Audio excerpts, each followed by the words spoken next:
еден од најпопуларните македонски бизнисмени од Малта, кој што е популарен на релацијата Малта и Македонија, ама постојано, и е проеден, тоа е Ален Осман од Мамас.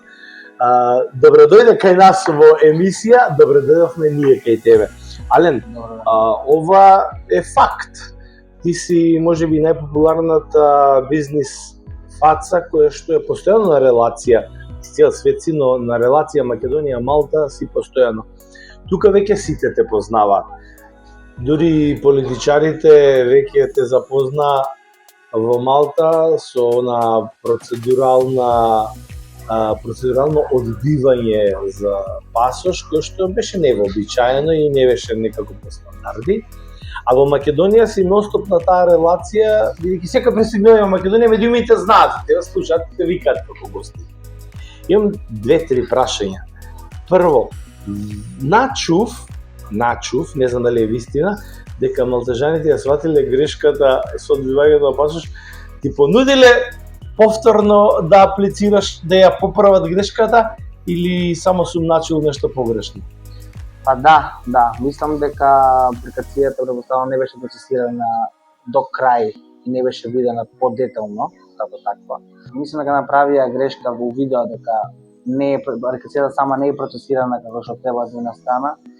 И мислам, јас не очекував дека толку медиумски ќе биде поддржана и многу приватни проекти од многу локални луѓе, поддржувачи, општо како индивидуа, не само како бизнис, така да, сега ќе реаплицирам, ствари денеска ги подносам. Да, значи точно на вистински момент. Да, така да видиме што ќе биде.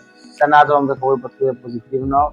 Мислам дека ова ќе биде значение за не само за мене како индивидуалец, туку и за луѓе кои што кои сакаат да аплицираат за citizenship, значи by naturalization, да ги увидат и да видат и да добијат апрувал нели за истата апликација која што они ќе добијат, затоа што ако некој контрибуира во одредена држава, според законски регулативи на Европска унија, кој што е 6 години кој што пишува, мислам дека треба да увидат и да видат и да дозволат да добијат citizenship, нели, значи по тој некој природен пат. Има луѓе кои што живеат во Германија, кои што Германија исто така има доста јак пасош, со 6 години живење исто во Европска унија во Германија, па добиваат пасош и после година дена чекање од апликација.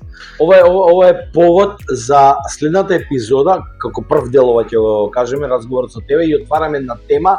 Следната епизода на Соцнет ќе објавиме детали. Кој македонец, кога, како може да поднесе за малтишки пасош. Ние отвараш темата, една убава тема. Се префрлам во Македонија. Истото тоа сакаат и во Македонија. Премиерот веќе излезе со акција вратете се, никој нема да ве сака, како на страна дојдете во Македонија, иако јас имам една сосем друга теза кои се враќаат, оние што им пропаднале бизнисите, оние што пропаднале со своите планови, па тие се враќаат, немаат каде како. Тоа е мојот концепт за разбирање на тој момент, што не знаеш дека е за тебе. Ти нити пропагаш, нити што, напротив, се развиваш уште посилно. Има ли идеја да се вратиш, бидејќи те гледам ностоп и во македонски медии? Да, па видите како. Враќање и пак голем процес ако треба да напуштиш една држава која што живее за да се вратиш назад во собствената држава која што нели си роден или си граѓанин и све тоа. Меѓутоа поише гледам во однос на тоа дека има потенцијал да се отвори, например, во Македонија, поготово во Скопје. Имаме голема ворувачка да отвориме и нонстоп константно луѓе пишуваат кога ќе биде во Македонија, па дали кај малку ќе имаме тие еклери, па да ги пробаме тоа трилечо со фаста, па ајде кога ќе биде тука. И мислам дека оваа година, 2026 година, кога треба да се отвори, така да имаме дефинитивно намера да се отвори во Македонија, во Скопје. Така да мислам дека оваа година си дека имаат опција да бидат дел од отварањето. Не знаеме кога ќе биде, не можам подетално да кажам информации, меѓутоа се планира 2026 да биде отварање на Мама Шугар во Скопје. И за крај, ти си една од ретките компании кои што тимбилдинг своите вработени ги носи надвор од државата. Во случајов надвор од Малта. Планираш оваа година повторно едно изненадување за вработените. чисто информативно, колку да го потенцирам тоа Да, што го оваа кажав. година, лани бевме во Рим, бадена, оваа година ќе идеме во Сицилија, бадена, така да компанијата се дупло поголема тоа што беше лани, како во однос на бројка на вработени, така да сите заедно 29-30 не барете за благи, пошто ќе биде затворено.